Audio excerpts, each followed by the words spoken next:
आपके हाथ में एक लोटा जल पकड़ा देगा, गुरु आपको भगवान तक पहुंचा देगा।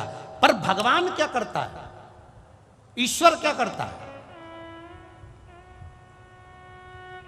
गुरु का काम है तुम्हारे हाथ में माला पकड़ाना, गुरु का काम है तुमसे भजन करवाना, गुरु का काम है तुम्हारे हाथों में एक लोटा जल पकड़ाना, गुरु का काम है तुम्हें शंकर के मंदिर तक पहुंचाना। पर भगवान का काम क्या है? तो भगवान का काम इतना है कि वो तुम्हें इतना सुख देने लगता है, इतना सुख देने लगता है, तुम्हारे दुखों को काटने लगता है। जब दुख कटने लगते हैं तो तुम भगवान से दूर हटने लगते हो। भगवान का काम है कि ये सब कुछ मांगे पर भक्ति ना मांगे। और शिव महापुराण की कथा कहती है, जो एक लोटा जल विश्वास से चढ़ाता है, भक्ति अपने आप उसके भीतर आ जाती है, तो महादेव को आना ही पड़ता है।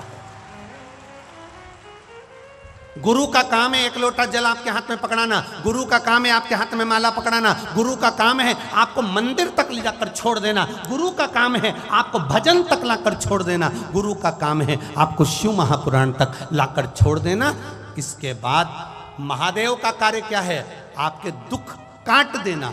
दुख कट जाएगा, आपका दुख कटा, फिर आप धीरे धीरे भगवान के मंदिर जाना छोड़ दोगे कि अब मेरा काम हो गया, अब बाद में चली जाऊंगी, अब मैंने पशुपति व्रत करा तो मेरा काम हो गया, अब मैं बाद में कर लूंगी। अब दुख कट गया तो आपने मंदिर, देवालय, तीर्थ, व्रत थोड़ा कम कर दिया। कम करा क्यों? तो महादेव से पूछा गया ऐसा क्यों करा? तो कि गुरु ने तो इसके हाथ में एक लोटा जल पकड़ाया था, माला पकड़ाई थी, भजन पकड़ाया था, ये ज्यादा रोज मेरे मंदिर में आकर सफाई करती रहती और जल चढ़ाती रहती और पूजन करती रहती और बेलपत्र शमी पत्र समर्पित करती रहती।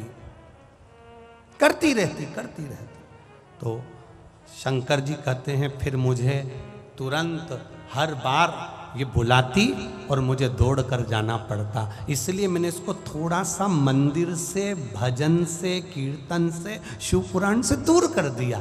दूर करा तो ये अब मुझे भज नहीं पाएगी, भज नहीं पाएगी तो ये अपने दुखड़े खुद रोए, फिर ये मेरे करीब नहीं आए। अब करो भजन।